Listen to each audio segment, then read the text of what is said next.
What's going on, everyone? Back with another preview here for as we continue to work our way up the classifications in Texas high school football. We've already done 1A, 2A, 3A. Getting into the little bigger schools here now. Some schools will have name recognition for some people that aren't even from Texas. There's some of these teams that you might have heard one or two things about, and that's going to get more as we continue up. We're into 4A, so as we always do, we're going to go ahead and bring in Doug down in Houston and bring him in for the show and then find out how things are going down there, and then we'll get rolling. So how is everything? Oh man, it's going good, man. Another week gone by, getting closer and closer to football, man. It feels good. I think they're going to start some scrimmages next week. I want to say. I think we only do one scrimmage nowadays. Some schools do two still, but I know Manville's JV and freshman and JV scrimmaged yesterday with Clear Falls. Okay. Good deal. I might check out the Dobie Report on the 21st. Yeah, scrimmage. For sure. And a quick reference to scrimmages. People do not win scrimmages. You don't win the scrimmage. No. Okay? I just want to clarify that. So if somebody comes to you and says, hey, how was your scrimmage? Oh, dude, we won. No, you didn't. Okay? Yeah. Either played well or you didn't.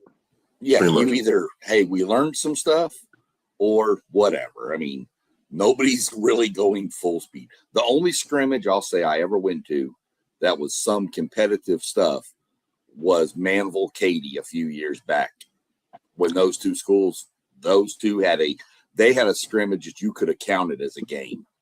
Yeah, I bet they did. But again, nobody won. That was the year they had the kicker Seth Small, and part of the scrimmage was just kicking. And this dude's out there bombing 55-yard field goals, and we're just like, what in the is this? Yeah. Scrimmages are pretty much scripted, Okay, you get X amount of plays in a row, then you get X amount of plays. Sometimes they go 3 downs and punt, but normally they just run their offense. Yeah. Oh yeah, for sure. It's all scripted, but anyway, so there's no winners in the scrimmage. We've satisfied that. Let's go. Everybody in the chat watching along with us. Drop where you're from. If you're from Texas, let us know what team. We'll try to spend a little more time on them if we haven't already. Just let us know. I mean, that's what we're here for. We're here for entertainment for y'all, and hopefully drop a little knowledge for those that aren't from Texas about what's going on down there. So we're going to talk about 4A tonight. To put it in, 4A is any school in Texas from 550 kids up to 1,304 kids. Then we break that in two divisions. Division 2 is 550 to 895, and Division 4 is 896 to 1304. And the reason they do this, for those that aren't familiar, is you don't want a school with 1,300 kids playing a school with 500 kids. No. There are some 500 kids schools that could beat some 1,300 kid schools. Yes, sir. But not many. Not many. So we're going to switch it up for any of y'all that have seen this before. We are going to do things a little different. We've been going district by district. We're going to change the plan up here and try to condense this a little bit and allow us a little more time for some of the teams that we really want to get into. And there's some really good districts, and we want to have a little more time for that versus having to rush through, especially when we get to Division 1, rush through the last Region 4 real fast. I don't feel like that's fair for the kids or any fans or anybody that sees that. So we're just going to go through the regions. We're going to try to spend, anywhere between 5 to 15 minutes per region. More like 10 to 15, but We'll get to it. We're going to go through Division 2 first, and then we'll get into Division 1 after. But here's my thoughts on Division 1, Doug, and tell me if you agree. It's Carthage or the field. You talk about Division 2? Yeah, that's what I meant. I'm sorry, I said Division 1. That's my fault. Yeah. Well, you know what? I kind of agree. I tend to agree, even though Carthage, I mean, they lost their running back, who's at A&M. Well, right now. We'll get into who they lost because I have a list of who they lost off of a Okay. 4A school. Yeah. But even then, there's, besides them, Pleasant Grove, and they're in the same district, I think. I want to say. I think so. And Pleasant Grove's pretty good, but they got a new coach. So Yeah. I don't know. But yeah, Carthage, everybody else, maybe Brock, Graham, West Orange Start, they're still in the mix. Yeah. You know, West Orange Start's got a pretty shifty running back, 5'0" running back that's really, really good. Can't remember his name. To be honest, well, he's listed. I've got him listed, but to be honest, it's the same conversation you have every year. Is it Carthage or is it somebody else? That's when we get to Carthage. I've got some stats for y'all that are in the chat that you should stick around for, because some of them will make you blow your mind. You will just be like, what in the world? The real question is who gets to play Carthage in the state championship, because it's going to be Carthage. Well, it's changed a little, but we'll get into it because they've switched regions. They went from Region 3 to Region 2 now, so it's changed a little bit. So that's kind of one good thing, is we can get some different matchups. I have a pretty good idea of who the matchup might be, and I don't think it's going to end well for who it is, but we'll get into that. So let's get into Class 4A Region 2, our Division 2 Region 1. And Region 1 is really one district. I mean, there's some teams floating around, but really District 4 is the district that everybody's going to watch, in my mind. And that's Bridgeport, Brock, Burke Burnett, Graham, Iowa Park, Mineral Wells. That's the district of doom here. You do have some other teams. District 3 has a Lubbock Cooper. Perryton could be a sneaky. You've got some teams out there, but Brock is to me by far the easy favorite in this whole region. Brock, or maybe even Graham, and that's another two teams in the same district. I know I'm kind of liking Graham a little bit, honestly, man. They're returning 10 starters on offense. That's always a good deal. Only 3 on defense, so they're going to need some help. That's for sure. But I would say Brock or Graham out of that district is probably going to be the one to get out to win that region, I would think.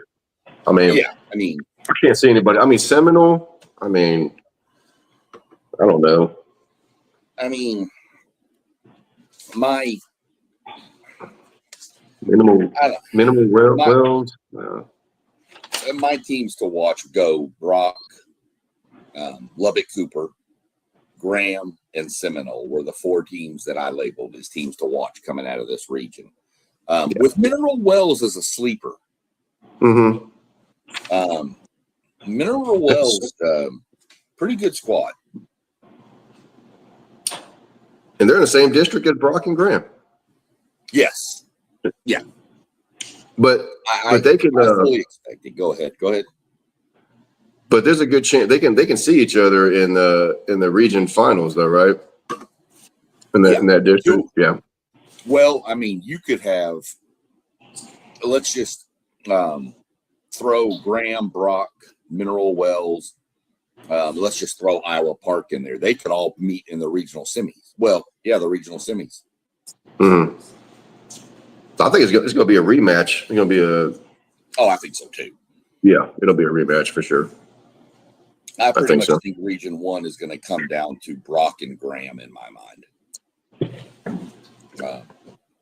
One of the players I've got listed as key player to watch is the quarterback from Brock, Holt Frazier. Holt Frazier. Last year's stats: 34-45 for passing yards, 50 touchdowns. He did throw 11 interceptions, but he had to be at least a junior because, I mean, he's coming back. So, the kid's going to have a little more experience. And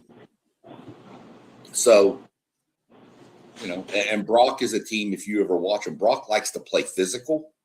They love their line. Their lines of scrimmage are always strong. But this quarterback can push the ball. He can push it down the field. Well, they like to throw the ball, apparently, over there. Yeah, they do. They'll throw it, but they prefer just to kind of run it and be a little bit more physical type. But they're gonna throw it when they need to. He was a player I had. Any players cross your mind or cross you over there? What, over at Just Brock? in Region 1, just anybody from that region that you kind of caught your eye. Anybody? No, not off the top of my head, man, to be honest with you. Yeah, I came up with 3 players, and they were all from Brock. So, I think we're kind of good there that we both are in agreement that it's Brock is the favorite. Anybody can be beaten, but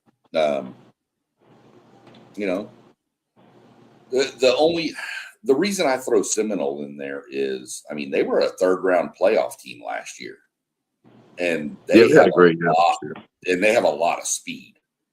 So, unfortunately, as I can speak from experience, speed doesn't always beat physicality, because we had plenty of speed numerous times, and Katie out physicaled us. Yeah, they sure did, man. In the trenches. Yeah. But Seminole, ironically, they are the Indians, the Seminole Indians. And, they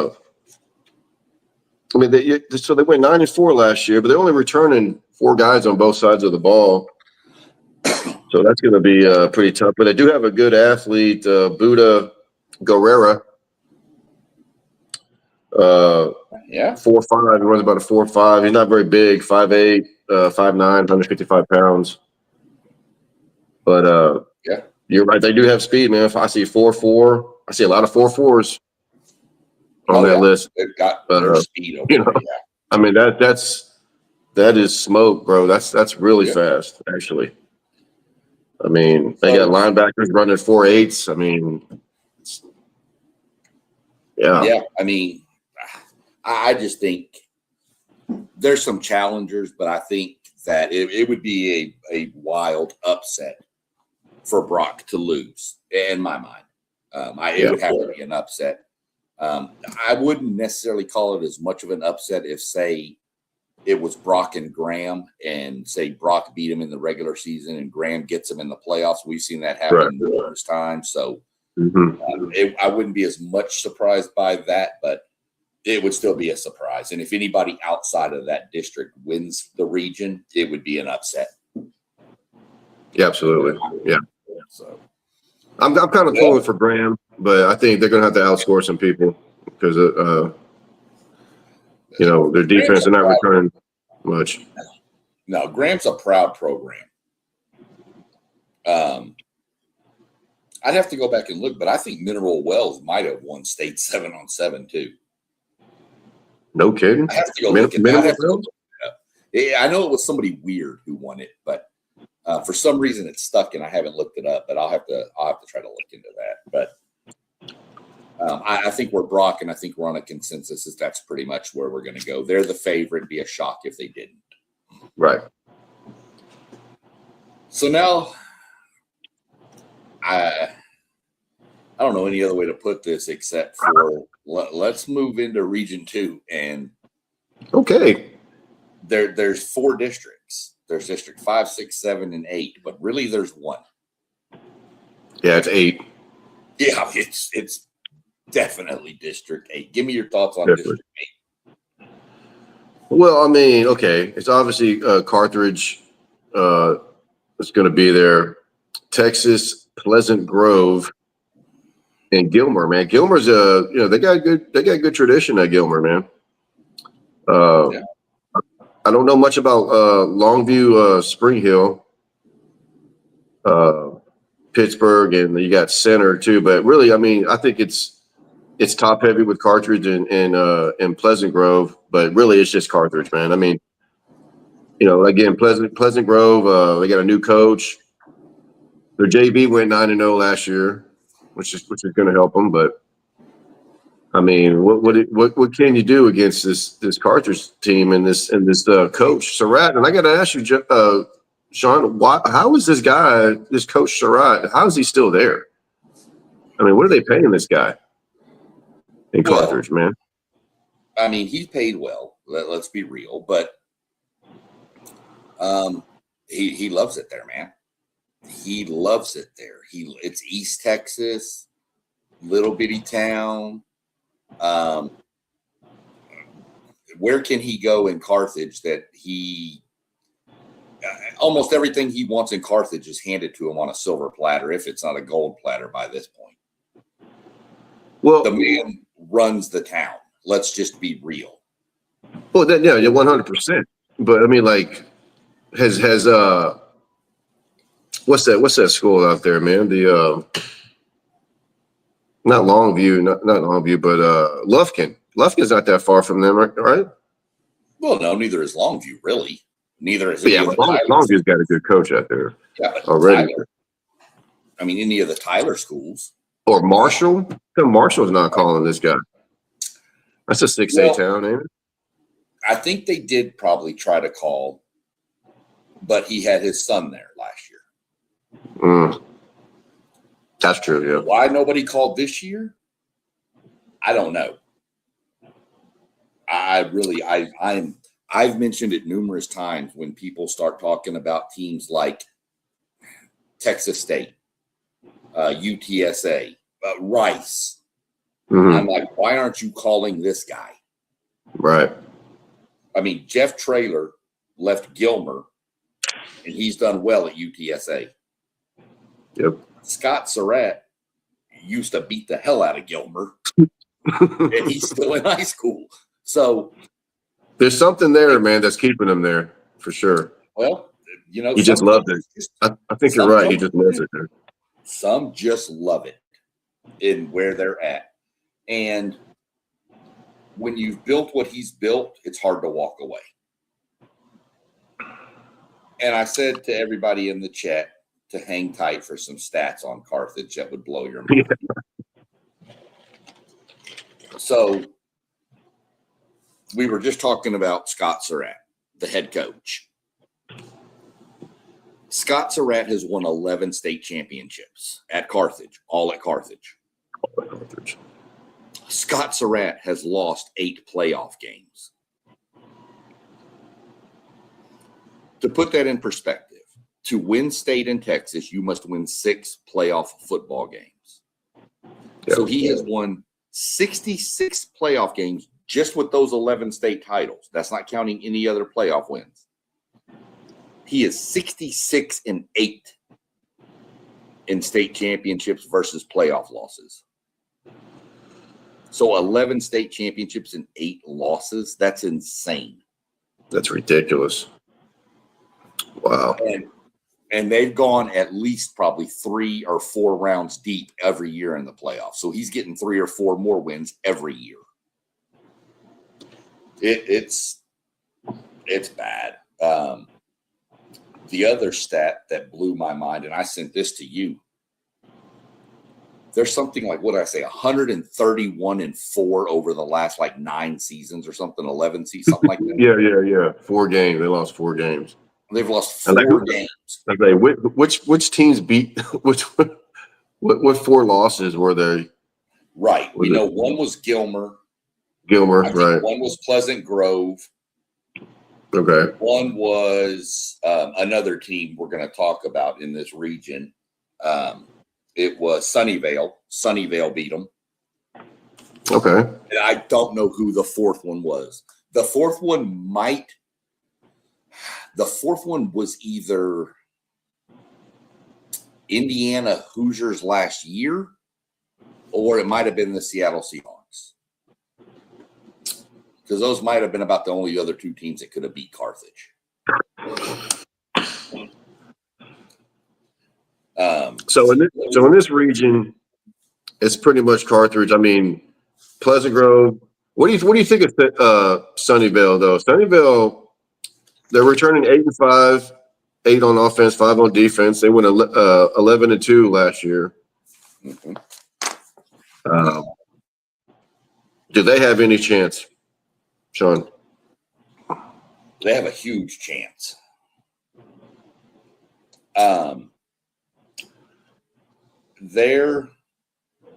They're saving grace. I'll put it this way. Sunnyvale cannot meet anybody from District 8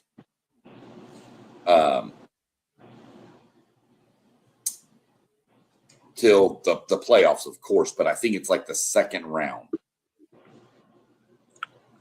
I have to look at the way the bracket breaks down, but I think that's how it would work.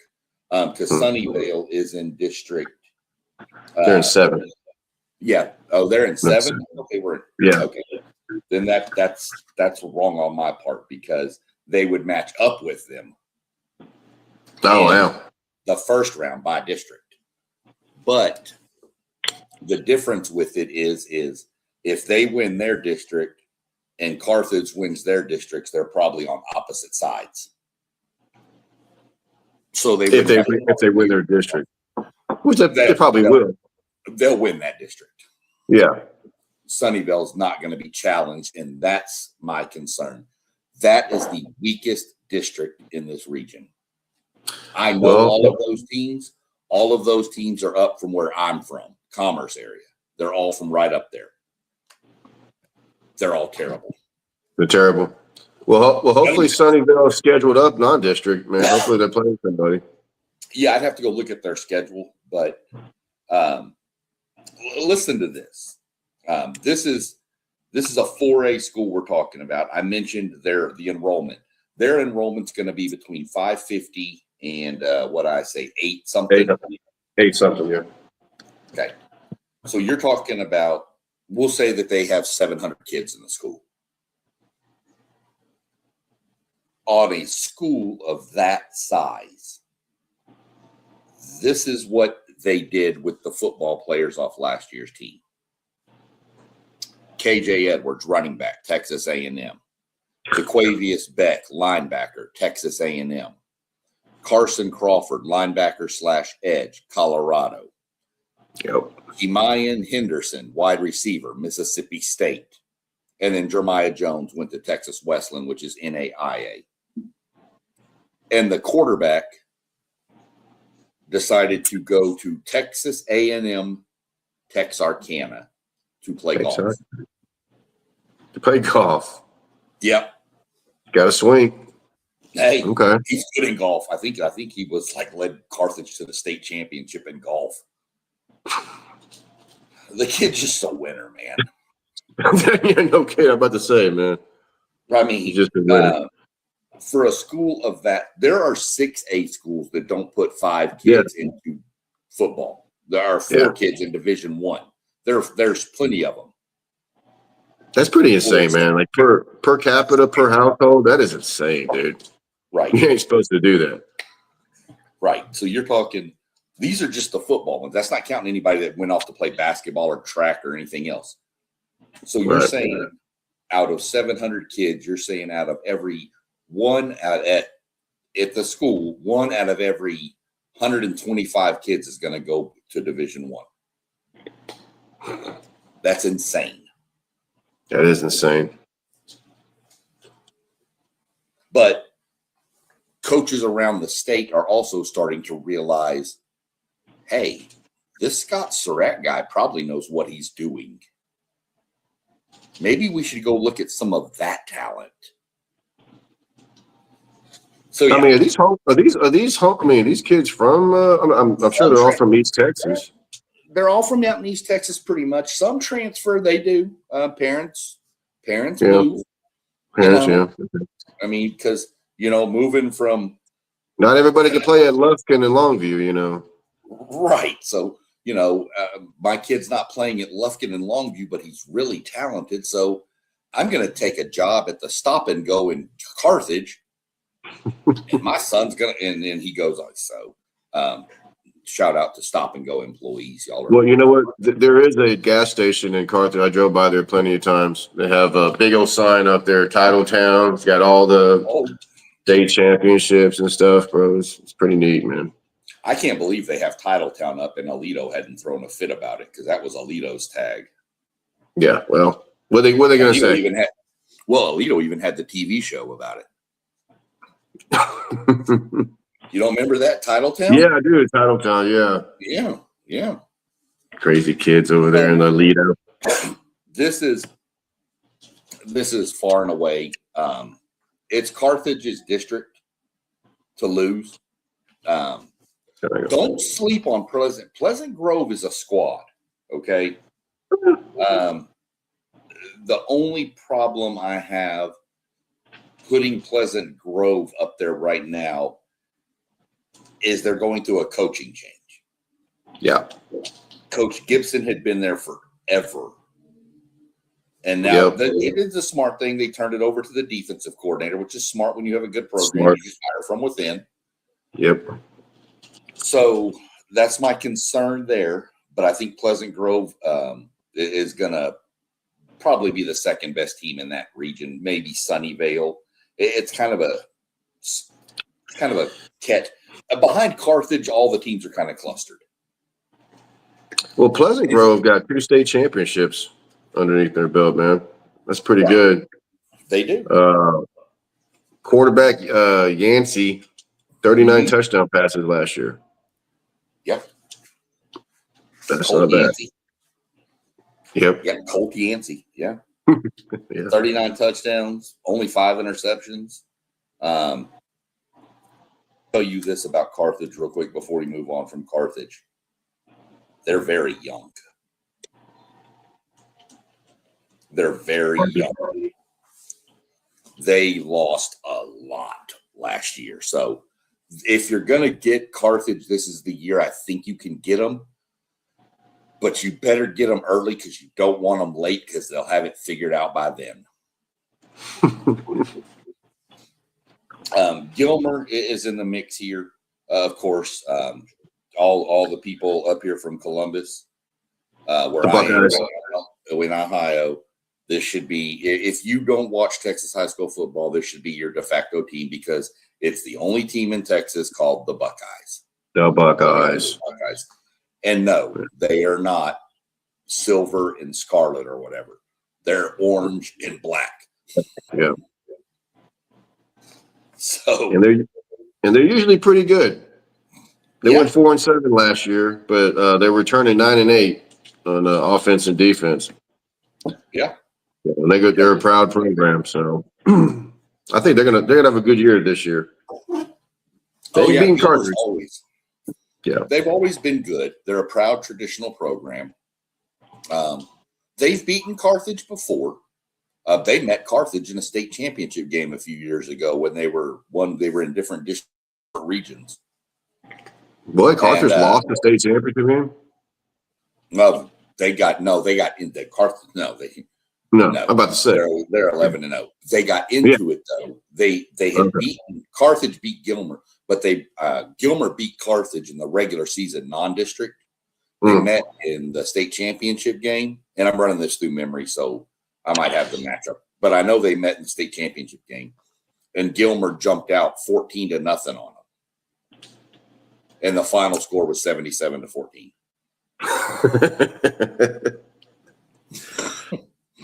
Isn't that amazing, man? They're a machine, dude. If you ever get the chance, anybody watching, to watch this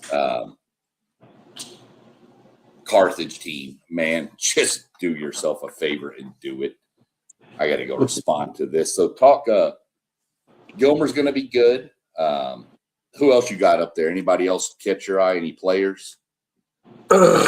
Well, what's catching my eye right now is Pleasant Grove's offensive line, man. They have a ton of kids over 6 foot on that team. Defensive lineman, 6'4", 225.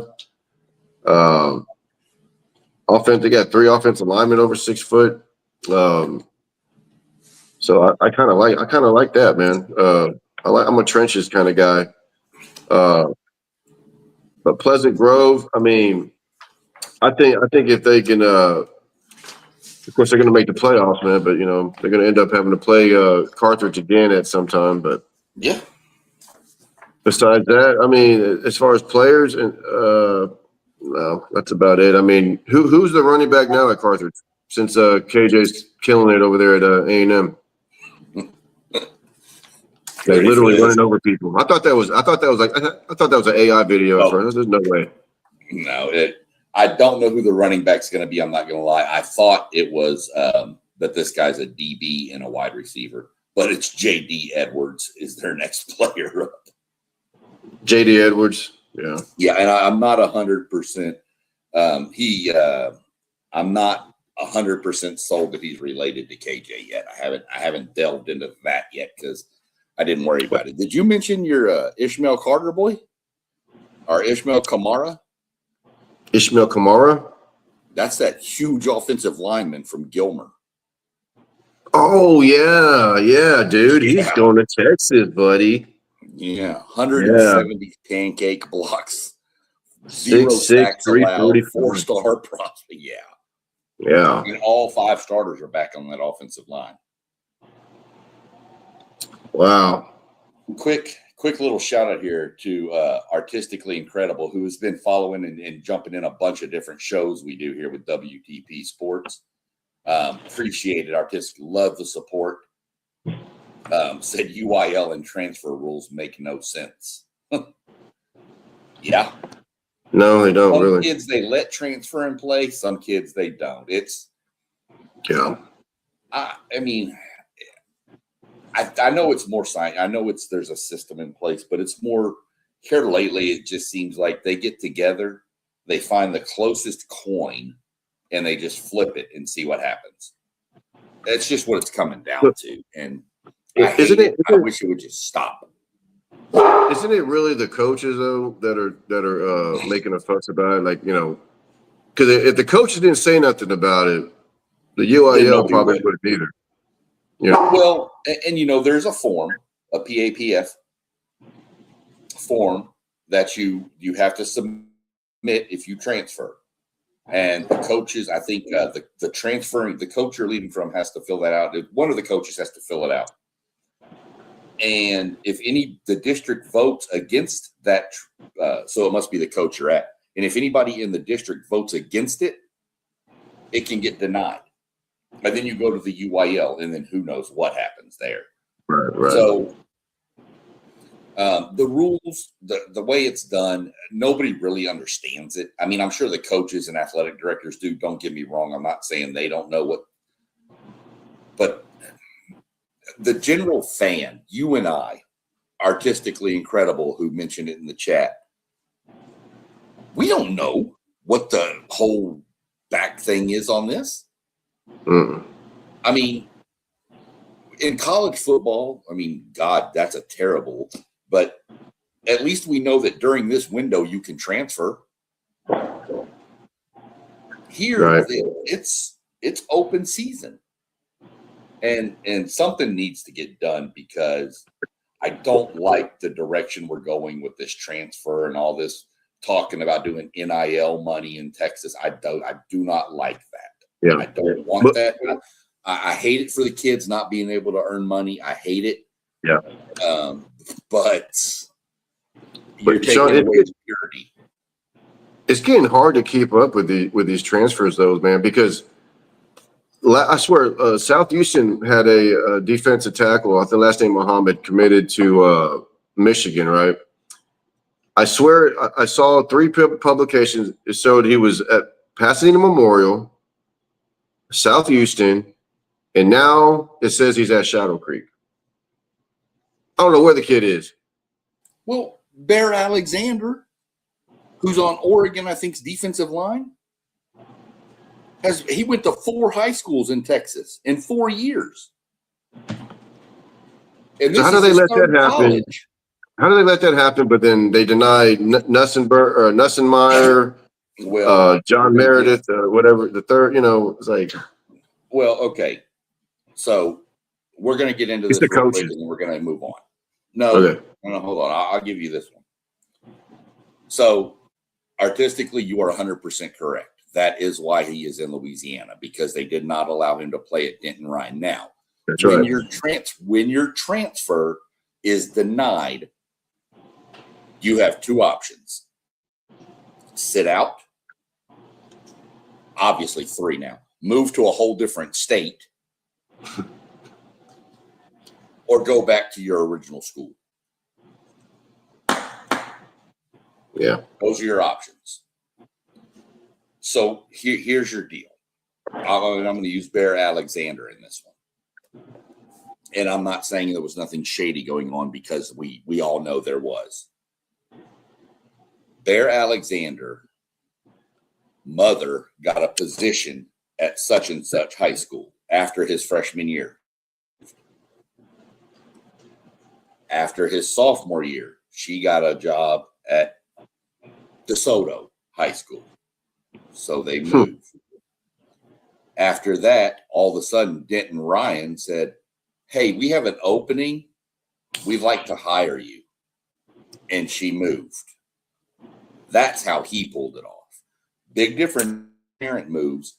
Why do you think some of these schools, okay, Doug, your son coming up, man, he's a stud athlete, but he's stuck at Pasadena High School.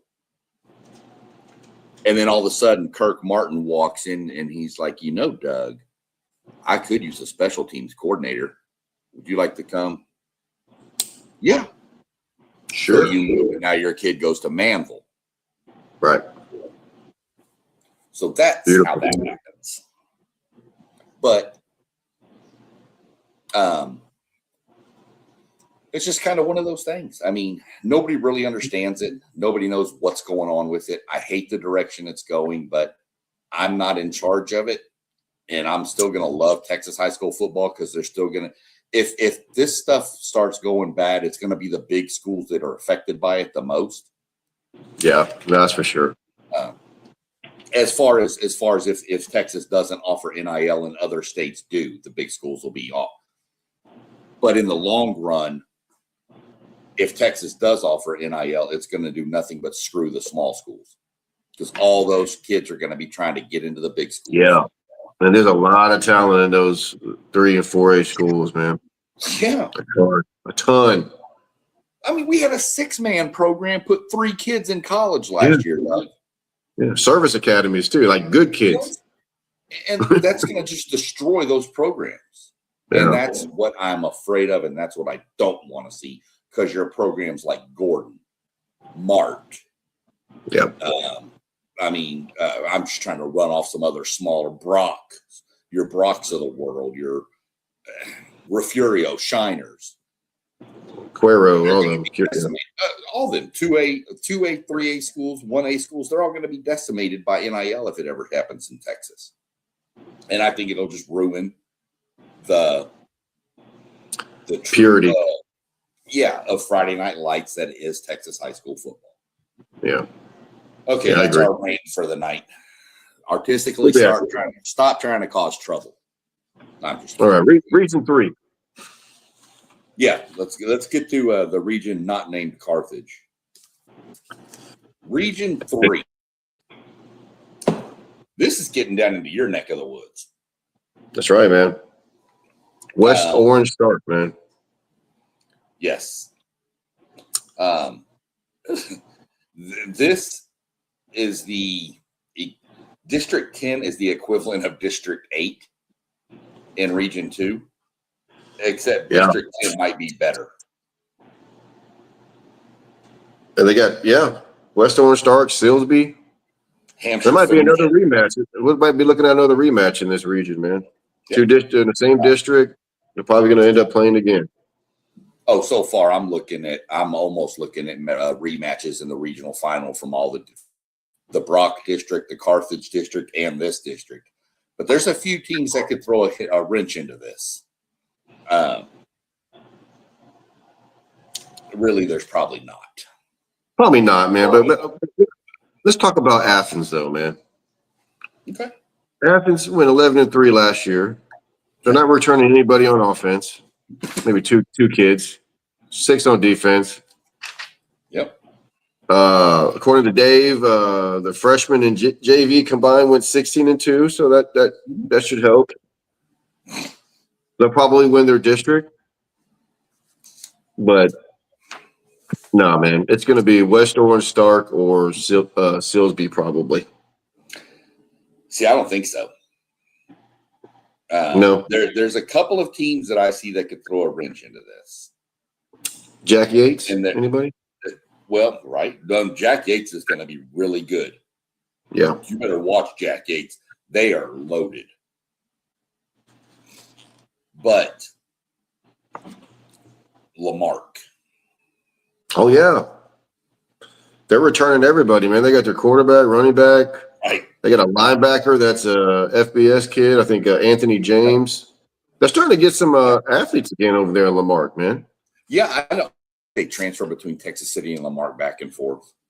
Probably Dickinson too, maybe. Yeah, I'm sure that Clear Falls area out there. Yeah.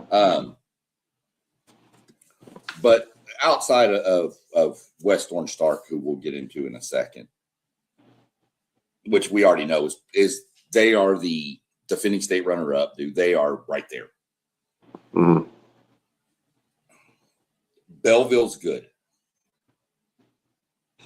Belleville is good. Hampshire Finette. Hampshire Finette last year in the district title game, pretty much, they were playing West Orange Stark, winner wins district. They lost 22-20. They lost 22-20. Oh, wow. Hampshire Finette. Okay. Yeah. Lamarck, of course. Lamarck's going to have speed. You know that. Athens is going to be a team. I just think Athens district is going to cause them problems. Not being able to really get challenged before hitting the playoffs. Whereas Hampshire Finette, West Orange Stark, Silsbee, I've got finishing last in this district, by the way. Silsbee? Or Jasper. Sorry, Jasper. Okay, Jasper. Okay. Jasper's coach left. Coach Kendrick Crumity used to be the offensive coordinator at Manville for Ben Travis. Oh, okay. Good for him. Yeah. But I'm going to tell you right now, a team that's not to sleep on, Shepherd. Shepherd. Yeah. Let me pull them up Let's real see quick. these guys got here. I'm too far. Yeah, 8 starters back on both sides of the ball. That helps. Yeah. Yeah, they're in the district with West Orange Stark, that district. Yeah, Silsbee. Yeah. Jasper. I expect them to get fourth. But you're returning 16 starters. And Shepherd has always been a terrible football team. I'm going to be honest with you. They went 7-4, I think, last year. This team's good. They got a lot back. So don't sleep on Shepherd. I'm not putting them in the state title contention. I'm not putting them in. But this could be the best year in the history of Shepherd football. They could go a round or two in the playoffs. It says here they got 2 D linemen that are FBS prospects, man. Yes. From Shepherd. That's pretty good. Have numerous FBS offers. Wow. Both of them, yeah. Yeah, and they're going to run the ball. And so keep an eye on Shepherd. You want to know who to watch out of this district? Watch the running back from West Orange Stark, dude. Keevely Jefferson, Dude. KJ Jefferson. How big is he, Sean? I don't know his stats. Let me see if I can find him real I think he's like 5'8", maybe. Might be smaller than that. He's 5'3". Oh, that's right. And he's really good. Yeah. He's really good, man. 5'3". You got to watch this kid play. That's amazing. Yeah. I was trying to see if I can, but one of these 5'3", teams out there, it might be Silsby. One of those teams out there, maybe Hardin Jefferson. I don't see it listed, but they hired a new defensive coordinator. And his name is, I believe, Cornell Thompson. Name ring a bell? Cornell Thompson. Maybe it was Cornell Johnson. Anyway, former West Orange Stark head coach. They hired him as the DC. I don't remember which school it was, so don't quote me on it. I mean, I know he's there. I just don't remember which school.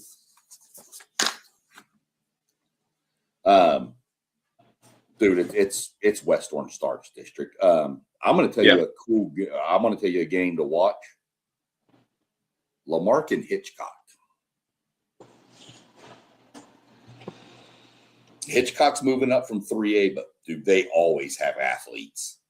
Yeah, they do. Hitchcock. I mean, a couple of years ago when Columbus won state, Hitchcock beat them in the regular season, and then Columbus got them in the playoffs. That Hitchcock-Lamarck game is going to be the new Galveston Ball-Lamarck game. Oh, man, those used to be bangers, man. That whole Texas City ball, Lamarck ball, now you throw Hitchcock in there. That's going to be a game right there, dude. Watch that game. That's going to get interesting. And not just the action on the field. God, stay for the post game because who knows what the hell is going to happen. Yeah. Region 3's got to be West Orange Stark. So. Yep. Region 4. Region 4 is all over the place. Brownwood, Gatesville, Robinson's in there. Waco. Yeah. Then you get down into the Austin schools, Giddings, people. Wimberley's in there. Wimberley, you better watch Wimberley. They're always good. You get into, Cuero. Then you get down into 16 and you start getting into schools down near the Corpus Christi area, Corpus Christi, London, Kingsville King. Shout out Kingsville King. That's my mother's alma mater. There you go. Robstown, who we're not going to mention their mascot ever on this broadcast. Must be the Longhorns or something. Oh, no. Way worse. Cotton pickers, man. I just said we weren't going to mention it on this podcast. Come on, man. Go and mention it. Everybody picked cotton at one time in the South. They've tried. A lot of people from outside of that area have tried to tell them to change the name, and the people of Robstown all keep voting no. It's like 97% against changing the name. Well, I mean, is it a cotton town? It was. I mean, it still is now. They still do it a little now, but back in the day, that was the main crop down there. Okay. That's all there was, and so yeah, it's caught some flack for the nickname, but the people who lived there said no, leave us alone. No, we're good. Yeah. So if the people that live there don't want to change it, I'm not going to tell them to. Well, that region, man, I'm just going to go Cuero. I know Waco, La Vega, supposed to be pretty damn good. Yeah. But I'm going to go with the tradition, man. Yeah. I'm opposite. I'm going La Vega. Yeah, I know. I figured you would. I mean, 17 starters back, Doug. Well, I mean, they are the Pirates. They were in the regional final. They were in the regional final last year with 17 starters coming back, and they were in the state title game in 24. Yeah, I'm pulling for Cuero, man. I get it. There's nothing wrong with going with Cuero. I mean, but I just, I mean, the Vega, they are the Pirates. I mean, has to count for something. But you the know, Gobblers, man, yeah, the Gobblers, the they went Wimberley 12-2 Texans. last year. 12-2, returning 5-7. I mean, now they And got to replacing their quarterback, their yes, record-setting quarterback. So that's so okay. I kind of feel you on that one there. That's going to be a tough one. yeah, Yeah. yeah. I mean, but Waco La Vega's returning their quarterback, Courtney Parr. You got Yep. Cuero there for Milo Perez. You got a linebacker from Cuero. I mean, Wimberley is the sleeper here. I mean, not the sleeper, but they're kind of a dark horse that could sneak up and win this. Oh, but you know what, Sean? Cuero, even though they're missing the quarterback, they replaced him with the quarterback from Shiner. Yeah, that's right. I forgot he transferred in. Yeah, he transferred. He's pretty good. Yeah, I forgot he transferred in. Yeah. And that's crazy because Shiner's still really good. Yeah. But Yeah, he's moving up, I guess. He's moving on up. You got Rockport Fulton would be somebody that just, if you want to dream outside of the box from any of those, Rockport Fulton would be somebody you could look into. Home of that win. That win, baby. Rockport, Texas, baby. Yep. Rat-tat-tat-dat. That's what I used to call him. I'm really going. I expect this to be La Vega and Cuero in the regional final. Yeah. I'm going La Vega just due to experience. That quarterback, a more experienced quarterback, is something you're going to lean on a lot more. So it's pretty chalky to me in this region. This whole class: Brock, Carthage, West Orange Stark, La Vega, and for state, I'm going to take Carthage over West Orange Stark. Again, the rematch, huh? Mm-hmm. Yeah. Yeah. I just think that's the safest bet, to be honest with you. I mean, if you want to get a little crazy, I could throw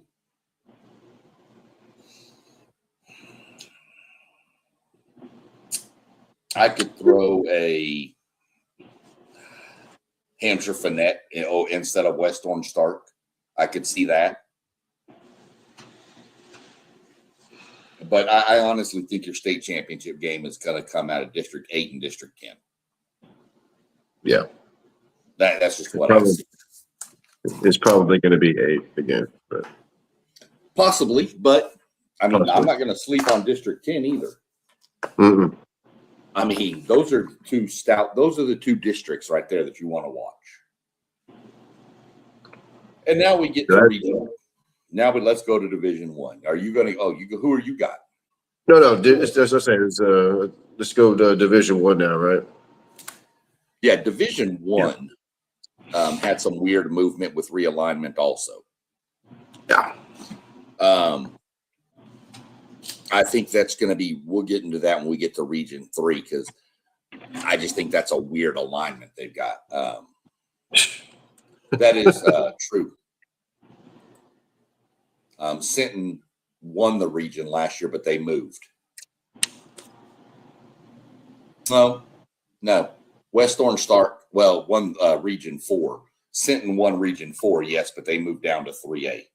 And that's where it opened up a little bit. So Sinton's in the district with, I think, Columbus now in 3A. I think they're in with the perennial, everybody's pick to win state is there. Right, yeah. Because I expect that to be another great match. But that's a good bring up there that, yeah, Sinton probably would have been the favorite in this region, but moving down to 3A just opened it up for people like Wimberley and stuff like that, and the others, Belleville, all those teams down there. So, but class Division 1, like I said, got a facelift. Mm-hmm. But looking at Region 1 in Division 1A, I don't see a lot coming out of El Paso area. I just don't. West Plains could be really good this year in District 2. West Plains, yeah. But I mean, Dumas, Canyon. Yeah. They don't really do it for me. No. Region 3, or District 3, Midland, Greenwood, Plain. Plainview. I see teams that can be decent, but man, then when I look at District 4, Alvarado, Decatur, Lake Dallas, Springtown. Springtown. Yeah. Alvarado and Springtown are the pedigree of that district. The Alvarado Indians, I believe, and the Springtown Porcupines. Porcupines, man, that's a great name, bro. I love that. Yeah, but we played them when in high school back in the day. We played them in the playoffs, and they like to chant Pojo. I'm serious.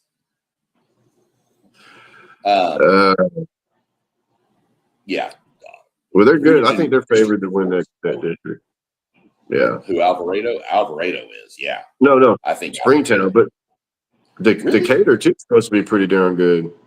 Oh yeah, Decatur. But they got a new head coach, and he came from Glen Rose.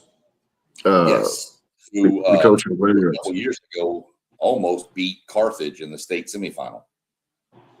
Oh wow! And I want to say It's time for bed. I want to say Glen Rose, Texas, is where you can find dinosaur footprints next to human footprints. I'm just saying. That's what they say out there. Only you would know that. Glen Rose, Texas, buddy. I guess. Okay. I'm not even sure I know where Glen Rose is. I think it's over near Fort Worth. It's up there. Yeah. But Springtown and Decatur, this could be it could be Springtown and Alvarado. It could be in one of those, another district where this might be a rematch again in the region finals. Like how many we got? Like 4 of these already. Yeah. These loaded districts, man. In the districts in region 1 and 4, it's kind of like this a lot when you get into the bigger schools, because it seems like everybody's bunched into one district. Yeah. When you get into the lower classifications, it's a little more spread out. But Alvarado and Springtown met in the regional final, both undefeated going into that game last year. Oh wow!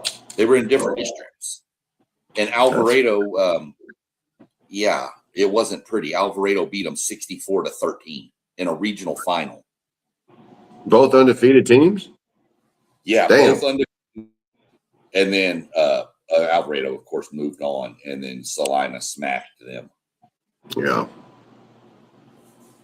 But,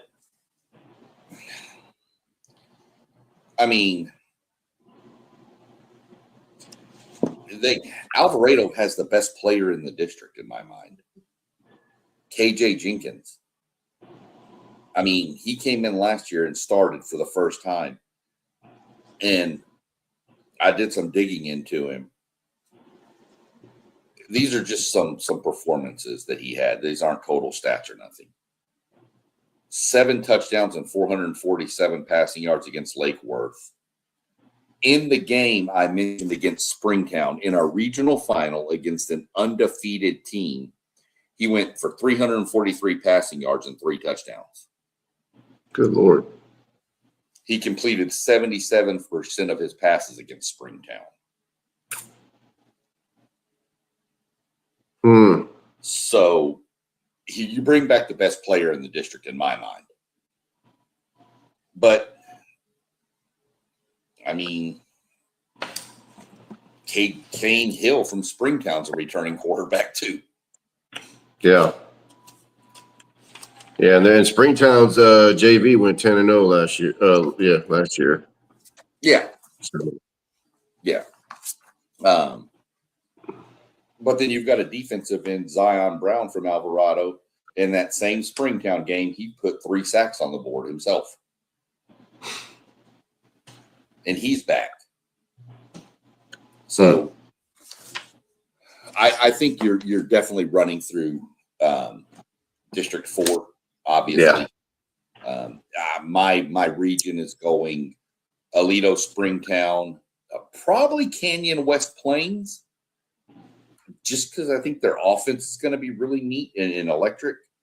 I think Decatur is going to be a year away. I think they've still got a young squad. I think there are a lot of juniors on that squad. So I'm thinking they're going to be a year away. Midland Greenwood moving up from Division II after going 13-1, lost a lot. We'll see how that works out. Moving up's always a question mark in my mind because of the bigness of the schools, but I think a school like Midland Greenwood could probably handle the move up because they're probably got decent numbers. So that's where we're going with that region. Yeah, Springtown. Oh, yeah. Well, thank you. And now Region 2 has some interesting dynamic to it. This is a lot of your Fort Worth, Dallas, a little bit east of Dallas, north of Dallas, south, just going down like the I-30 corridor out of Dallas, kind of out that way, and then down into near like Athens Lake, Lake Fork, all that down there. Yeah, Palestine. Yeah. Area. Yeah.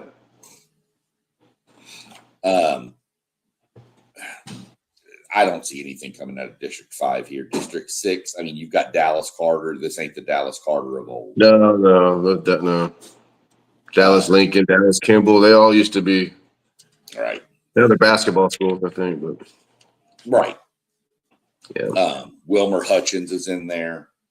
Dallas Kimball, who was also a really good power back in the day, just always had to play Carter. Always had to play Carter. Yeah, that was the problem. So, and those Fort Worth, Fort Worth Dunbar, back in the day. Yeah, those were all good schools. Well, Fort Worth Dunbar was always more of a basketball school. Right. Yeah, that's right. That's true. But these schools, I don't know how to. They're inner city schools. They're Dallas ISD schools. Now, South Oak Cliff broke the mold and won a state title for a city school that hadn't happened since the 50s, 1950s. And they did that a couple years ago. They broke through after all that time. And I loved to see it. I thought it was great. Yep. I don't see that happening here. In either of those districts, those are the Fort Worth ISD schools and the Dallas ISD schools. They'll have some luck. They'll get some teams in the playoffs. They might win a playoff game based on matchup because they match up against each other. So against each other, right? Yeah. I don't see it much. And then District 7, this is that going out. This is a weird ass district because Ferris is south of Dallas by a good long little distance. If you go south on 45, you'll go through Ferris. Ferris Yellow Jackets, right? Because they got that big old water tower out there. Right. Yeah, with the Yellow Jacket on there. Into Waxahachie's out that way. Yep. And then you go and you jump to Sulphur Springs, which is about 2 hours away from Texarkana, Texas, on I-30. Right. Yep. That's a massive travel. That's crazy. Let me see. Let me answer this real quick. What are your thoughts on this from Artistically Incredible jumping in with us again? Does Dallas ISD programs lose talent to bigger programs around the area? Most definitely.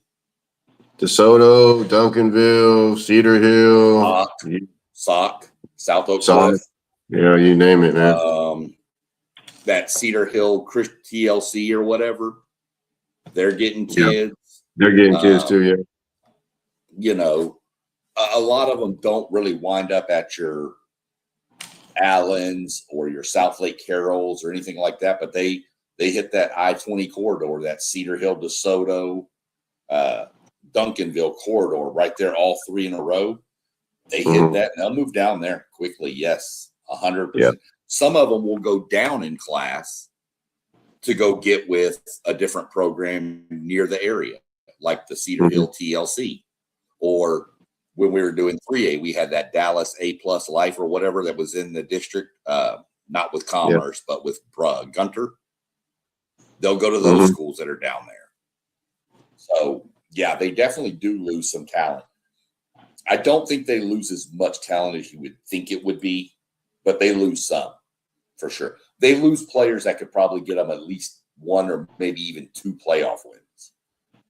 Well, it's the same. It's the inner city thing. It's the same thing here in Houston. They all go out to Tascasita, Summer Creek. You have Manville, Shadow Creek, Katy. Yeah.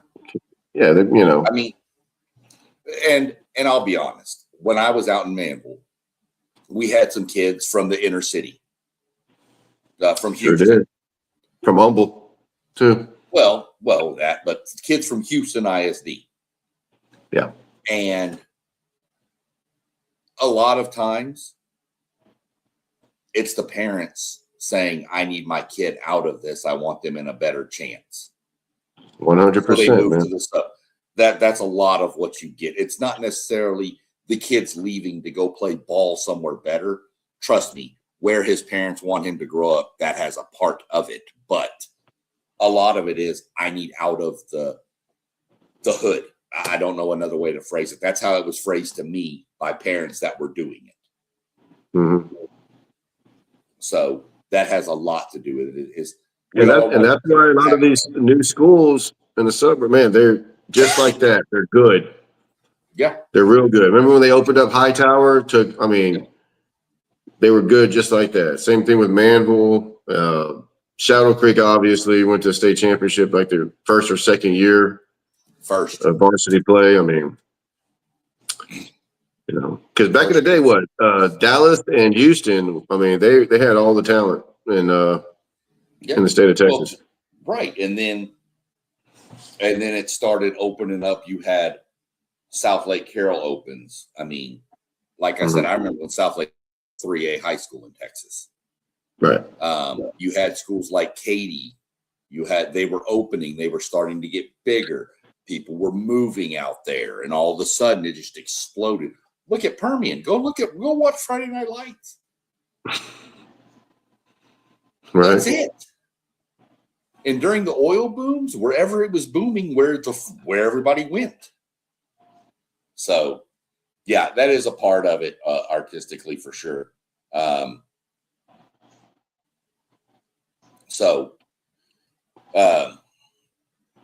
Back into Region 2 real quick here. That district, like I said, Cattle Mills, Ferris, Sulphur Springs, it's just a crazy district. But, man, your district here is District 8. It's District 8, yes, sir. Yeah. So far, it's been District 4 and District 8 in both these regions, in both divisions. District 8 is loaded. Lindale and Kilgore again, man. Another district with could get another rematch. Kilgore was in the state championship game I think they went to two in a row, didn't they? Yes. Kilgore. They lost both of them, I want to say, didn't they? Yep. Yeah. And they have to replace their quarterback. I think their record-setting quarterback. And I don't even know who their quarterback is. I don't even think they know. No, they probably who their don't. quarterback is. But So Kilgore doesn't rely on the quarterback a lot. They got some athletes over there, dude. When I saw them in Dallas, dude, they were a good-looking team, bro. That is some good-looking players on them. They look like athletes at Kilgore. Right. Yeah, this district here, in all honesty, all 8 of these teams could make the playoffs. That's not saying all 8 could go deep runs in the playoffs, okay? But there's 8 teams here that could make the playoffs. 4 of them are not going to. Right. I mean, Right. Kilgore and Tyler Chapel Hill are locked in. You can go ahead and pencil them in right now. Lindale's probably in. I think Lindale's in. But then you're going Pine Tree, Jacksonville, Henderson, potentially Palestine. For those that don't know, Palestine, home of Adrian Peterson. He ain't walking through those doors either. So No. So, I mean, after the top three, if you throw Lindale in, you have 5 teams battling for one spot. So go ahead and get the calculators and all that stuff fired up because tiebreakers are going to come into play in this district. good old tiebreakers. Well, it's going to have to be. Yeah, I know. Yeah, I mean, there's just, Tyler Chapel Hill. I mean, they get their quarterback back. They got a wide receiver who's like 6'4". They got their quarterback back. They've got who else? And then you look at Kilgore, running back, Maddox Wright, linebacker, Sean Williams. This district's going to be fun, but I still think it's Kilgore or Chapel Hill. It's one of those two. And I don't care who wins the matchup in the first one. I think they're meeting again. Well, Dave has Lindale winning that district. I don't. No. I got Kilgore, honestly. Yeah, I've got Kilgore. Kilgore's going to struggle early, returning a lot by replacing some players. Right. But I think so. That's fine. Let them. I'd much rather lose 2 games early in the season and go run the table and go 14-2. So they're replacing a lot of people, man. They're only returning 8 starters on both sides of the ball. I'm still leaning there. Chapel Hill's got me on radar, but Kilgore has been just producing and dominant over the past couple of years. Yeah. And I'm going to go with those kids that were younger, have seen it. They've been in the system. They know what it takes, and they got a hell of a coach. Yeah, they do have a hell of a coach. I'm going to go with experience here. But if you told me the district standings shook out Lindale, Chapel Hill, Kilgore in the top 3, and it was in that order, I wouldn't be surprised. Yeah. I'd be like, okay, that makes sense. But then if you tell me Kilgore wins the whole region because they beat them in the playoffs, I would be like, yeah, that checks out too. So, Region 3? Region 3 is the funnest region in my mind. Dude, that's a lot of travel for Stephenville, bro. Well, I mean, Stephenville is over there by Fort Worth, man. Okay, here's how it works. Region 3. Here's how it works. We're going to do a geography lesson. When there is realignment, which is every 2 years, and this is one of those years, when every 2 years when they realign the districts, the biggest losers are the Centex schools. These type schools. Central Texas, yep. This is Matt Stepp. Great follow on Twitter for anybody who wants to, by the way, for high school football coverage. Explained it this way. The closer you are to the center of Texas, the easier you are to move. And Austin is not the center of Texas, people. Nope. South Texas, pretty good. It's north of Austin.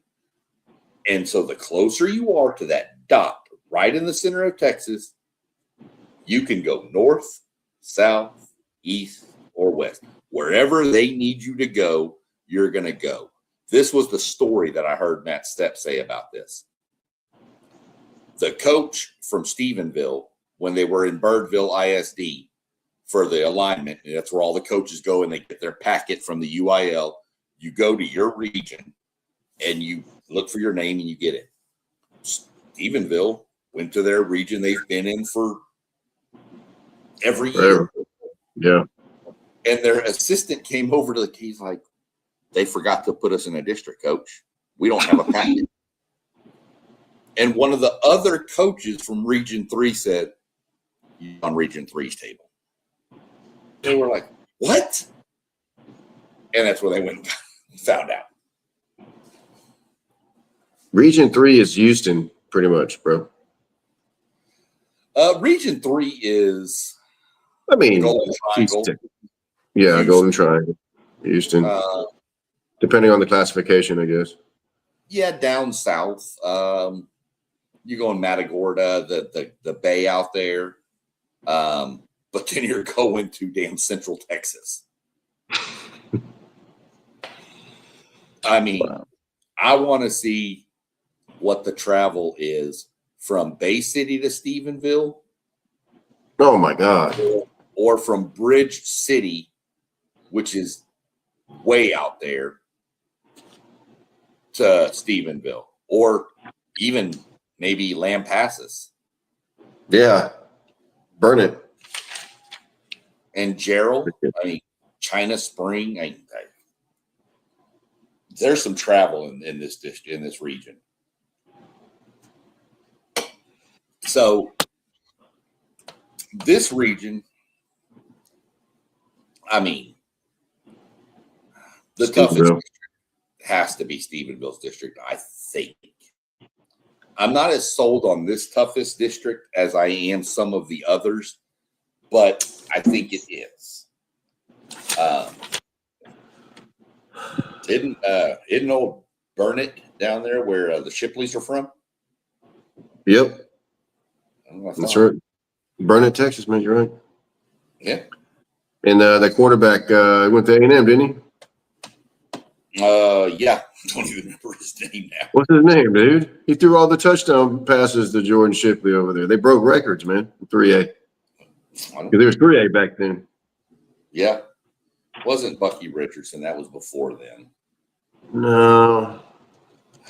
His name escapes me, man, but Wasn't Ryan Tannehill, was it? no. But it was funny though, because they threw the ball like crazy, right? But then when he got to Yeah. A&M, he ran the ball. Stephen Jones. Not Stephen Jones. No. He was the He backup ran the ball. Cowboy for the quarterback for a while. Yeah. I want to say it might have been Stephen Jones, just not that Stephen Jones. His last name wasn't Jones, though. It wasn't Jones. All right. Well, keep talking about this. I'm going to look this up real quick. But yeah, dude, Stephenville, I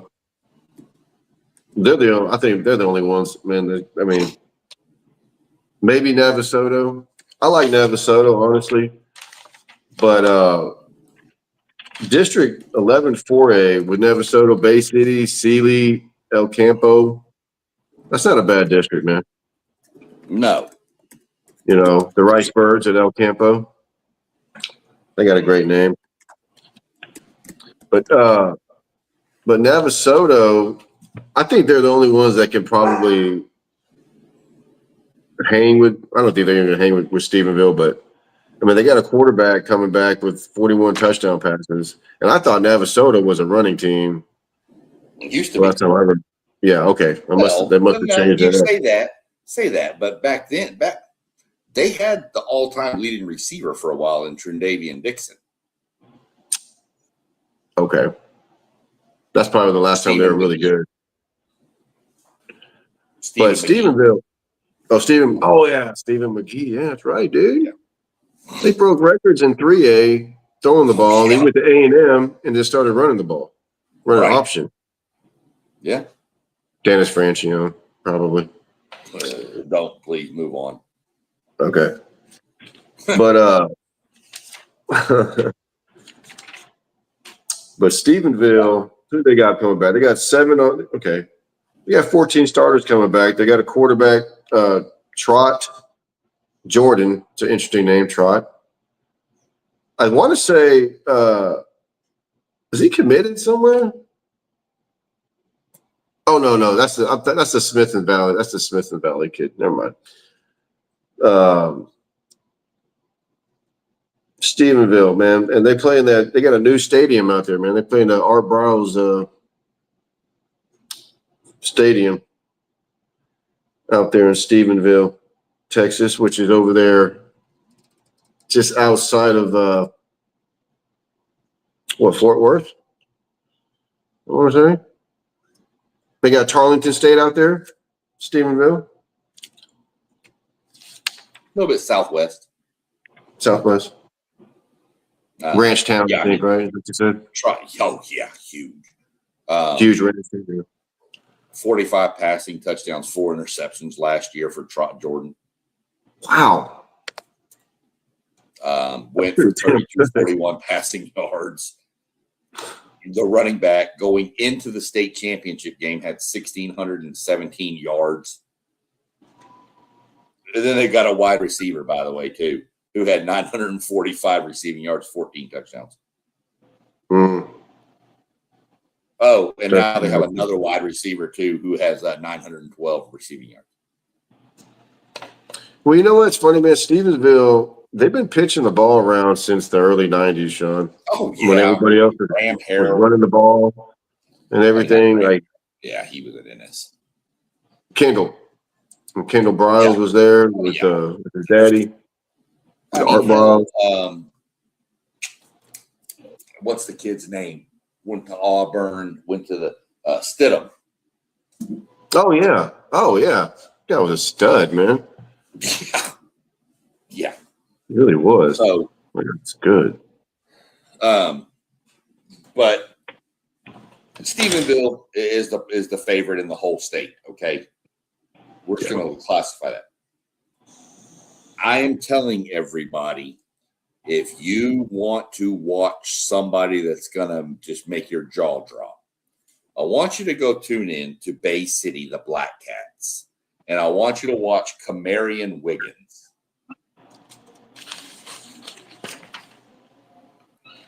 Here's okay. 1,443 passing yards and 16 touchdowns. Cool. 834 rushing yards, 15 touchdowns. That's a quarterback. Oh, wait, what's this? 12 receptions for 230 yards and 3 touchdowns. They don't know what to do with him. He was the Texas Sports Writers Association Player of the Co-Player of the Year last year. No kidding.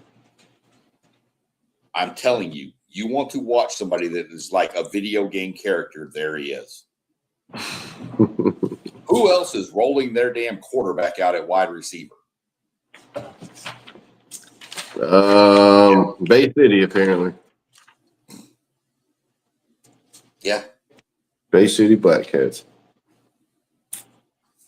Yeah. So, dude, why has Stephenville and Carthage ever played, man, each other? Because that seemed like that'd be a hell of a matchup, man, in 4A. And I don't know. You know, you keep asking these questions. If you'd send these to me earlier in the week, I could have looked this up. Man. I mean, it just come to me, man. Those are two unbelievable programs. And in 2 different divisions, man, those are the 2 best teams. I mean, I can look it up and figure it out. Let's see. We'll move on to Region 3 real quick, or Region 4, and I'll look this up. Region 4, we have in District 14, 4A, Lavernia. The Bears. Right. The Lavernia. 13-2 last year, state semifinalist. Wow. Yeah. Lavernia was good last year. Yeah, they got the quarterback back. It was back. I actually think Lavernia kind of came out of like nowhere. Yeah, no counter. That's crazy. Yeah. Besides that, but for sure, I just tell you for sure, the toughest district here is District 13. Let's go look at 13. 13 is Austin Johnson, LBJ, Austin LBJ, LBJ. Yeah. Austin Travis, not Lake Travis, Canyon Lake, San Antonio Davenport, Fredericksburg, the Fighting Johnny Manziels of Kerrville Clivey, and Taylor, who has moved up, but Taylor was a really, really good program, solid program every year. So I'm looking at 13 as the district that's really tough here. District 16, watch Alice. Alice is who these are all your lower valley. Yeah. But they're always good. There is a team in District 15 that's kind of taken a step back a little bit here lately from what they used to be in my mind. And that's Corpus Christi Calallen. Yeah. Yeah, forever. They were the team that never won a state championship, but they were probably the best team that never won a state championship. With that, Carthage and Stephenville have never played. They've never played. That's a shame. That should be a non-district game. You mentioned this a minute ago, and Artistically is back with us again. Is Stephenville Stadium really called Art Briles Stadium? I did not know that. I thought you were really making a joke. I did not realize that. I'm surprised that went through. No, it's named after him, man. I'm really Art Briles surprised. Stadium. Yeah. No, Art's it's definitely not a different. It's not a different Art Briles Artistically. I can promise you that. No, it's the same Art Briles. There's only one of those dudes. That guy won 3 state championships over there, Stephenville. Yeah, he did, and that's I mean, great. But the other stuff is what I think is catching. Whoa, but just win, baby. Just win, baby. It's Texas football. They overlook a lot if you win. It's a nice looking stadium too, man. And I see your next comment Artistically. I'll get to that in a second because you stole my thunder a little bit. So he straight up just said sleeper Corpus Christi Miller easily. Corpus Christi Miller is a definite sleeper. Dude, you're right about that, man. I forgot about those guys. They got some athletes over there. Hold on. The Buccaneers. Yep. They're definitely a sleeper. That's where I was going with that. Good shout out though. Don't even know where you're from. Artistically incredible. Have no clue. But if you're not from Texas, you know a lot about Texas high school football for somebody not from there. Way to be on it, man. And even if you're Googling stuff to ask, I don't care. You're learning and you're wanting to. So I appreciate the interaction 100%. Oh, you're from the Valley. What part? Oh, nice. My whole family's from Kingsville, Bishop area. We used to go down to the Valley all the time. Zapata. Yeah. Falcon Lake. Yeah. Mm-hmm. 4A is going to be a banger, man. It's going to be fun. Man, real quick on 4A, some players. Tristan Davenport, watch him. He was second team all-district as a sophomore last year. You mentioned Lavernia, their quarterback, had 2,600 total yards and 40 touchdowns total. Combined rushing and passing, by the way. Canyon Lake's got a quarterback with more than 5,000 passing yards over the last 2 seasons. This district, I'm looking Davenport, Lavernia, Calallen. Calallen's always ran the ball, but now they're running the slot team. What they run before? I thought they ran the triple option. Yeah. It was like a version of a veer. Yeah, okay, that's what I'm saying. Yeah, the veer. So now they're running the half slots and all that stuff. Slot T, yeah. It's the devil. It's the devil. It is the devil, dude. But it's so beautiful when it's run correctly. When it's run correctly, it's almost impossible to stop. Yeah. It's also a great offense because when you get to the playoffs, teams only have a week to prepare for it. If they don't play another team that runs it. And you don't see it run much at the 5A and 6A level. No. I think Alvin was running it last year. Well, I think Laporte runs a version of the Veer or something, whatever Bernithi's doing over there. Which, by the way, he's one of the better coaches in the state that nobody really knows about right now. Is Kevin Bernithi and Laporte. Yeah, we're gonna get to them coming up. Also, you got to always watch Austin LBJ. They're always super talented. But definitely Corpus Christi Miller is for sure the LBJ's got a defense. I think I heard they got a lot of guys on the defensive side. Yeah, when they won state a couple years ago, they had those two stud Division I cornerbacks, and they were fast, and they were like both 6'3". It was crazy. I'm going to go my predictions. I'm going Aledo to win Region 1. I've talked myself out of it. I'm going Chapel Hill to win Region 2 over Kilgore. I started thinking about Kilgore's lack of experience, and it's starting to make me. So I'm going to flip and go Chapel Hill over Kilgore. I'm taking Stephenville over Bay City. Okay. And I'm going to take San Antonio Davenport over Lavernia. And then I'll take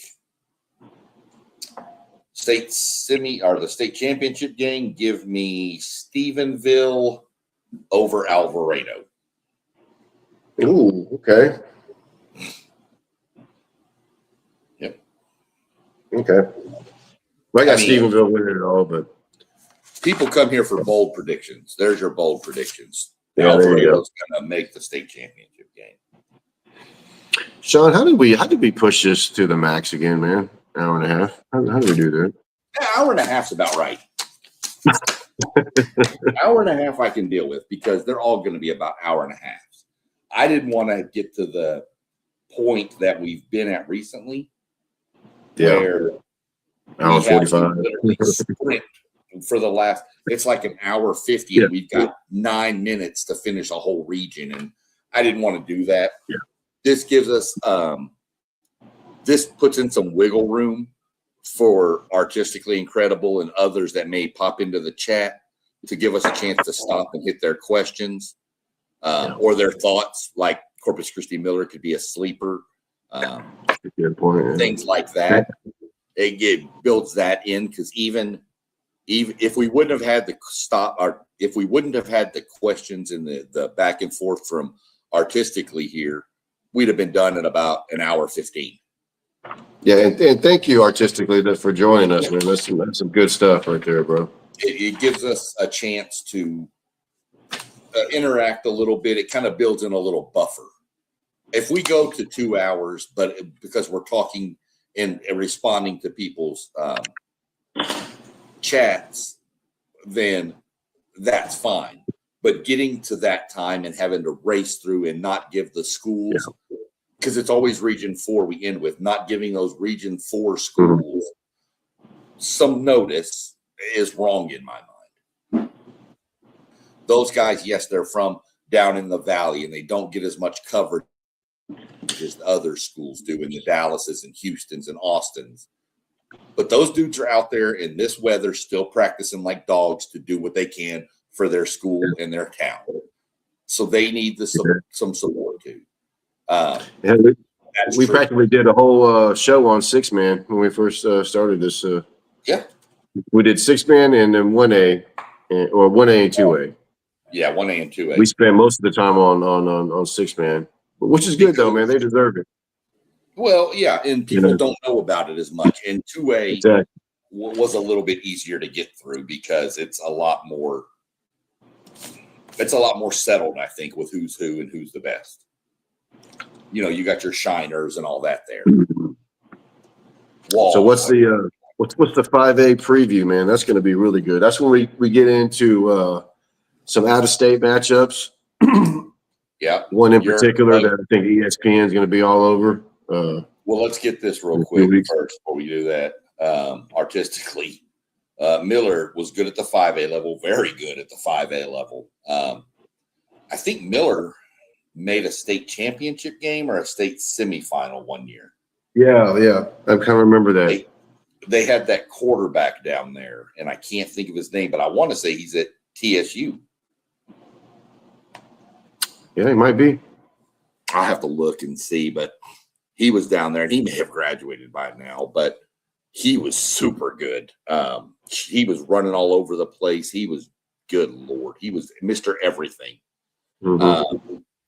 Moving down can be beneficial, but moving down also means your enrollment drops, so you may not have the depth you're used to either. So it's kind of a catch-22 with up or down movement.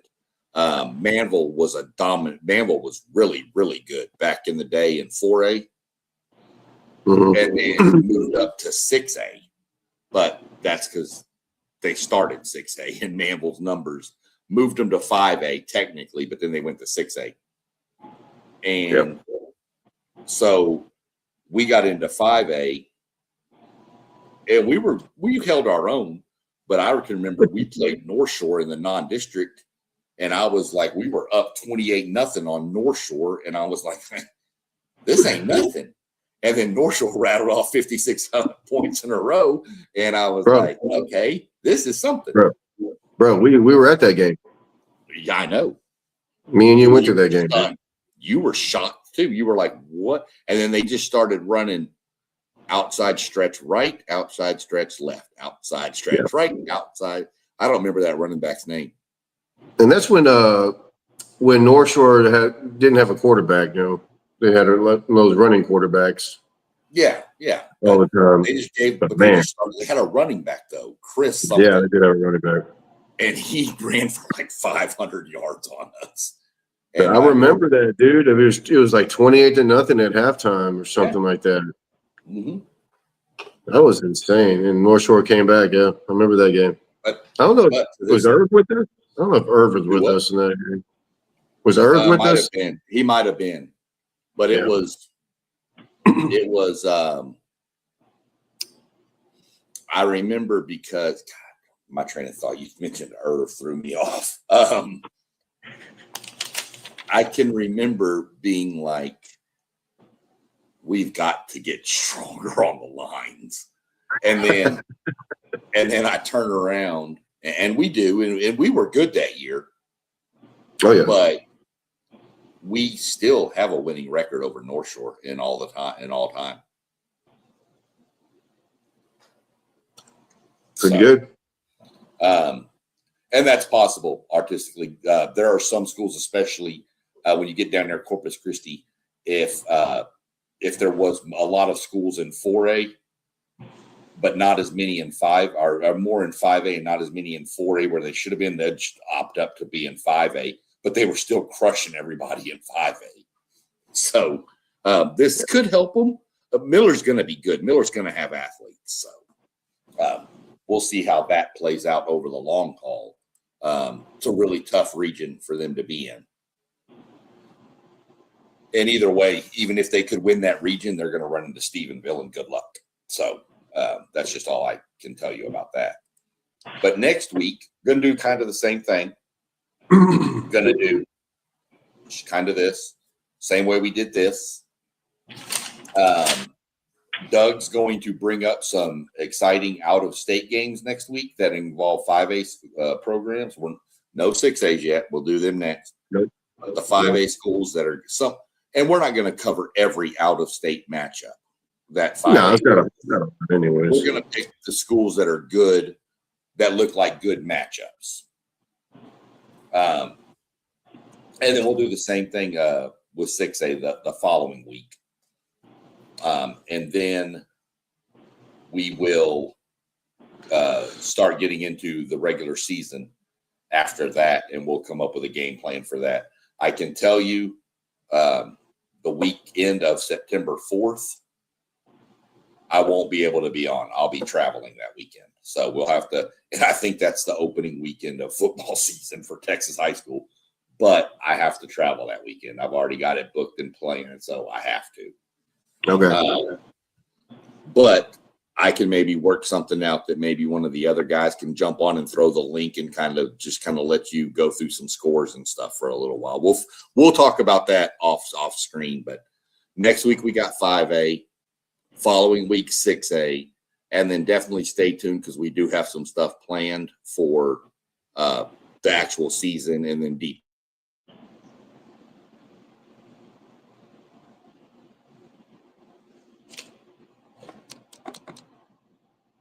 Oh.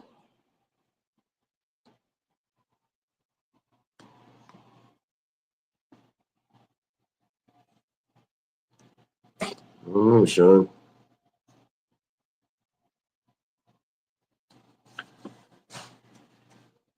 Can't hear you, Sean.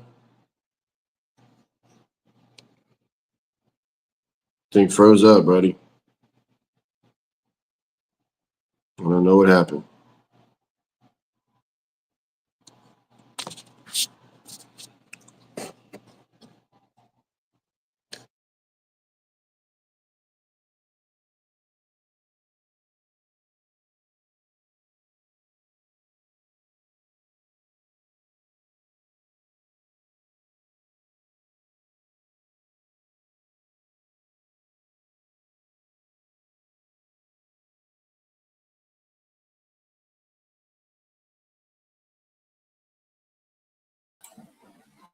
Okay, sorry. We've got wind and stuff blowing through up here a little bit. Something's going on because my internet just went down for a second. So I had to come back. No, Doug jumped off. Don't blame him. Again, stay tuned. We got more coming. Join us next week. 5A coverage and some out-of-state matchups. Appreciate everybody in the chat, especially a shout out Artistically Incredible. Great communication, great comments. Keep it coming next week. Get some stuff together. Get some questions. Get some teams you want to know more about, maybe that you don't know more about, and drop them to us. You can comment back on this and let us know, and I'll get them, and then I'll put some stuff together for you. Other than that, everybody have a great evening, and we will see y'all tomorrow at 10 a.m. doing the WTP Sports Top 25 College Football Reveal Show. Tune in for that. And again, go like and subscribe. All the channels scrolling across really gives us some shows support, gives us a little bit of notoriety, and helps us a lot down the road with where we're trying to take WTP Sports. Other than that, y'all have a good evening.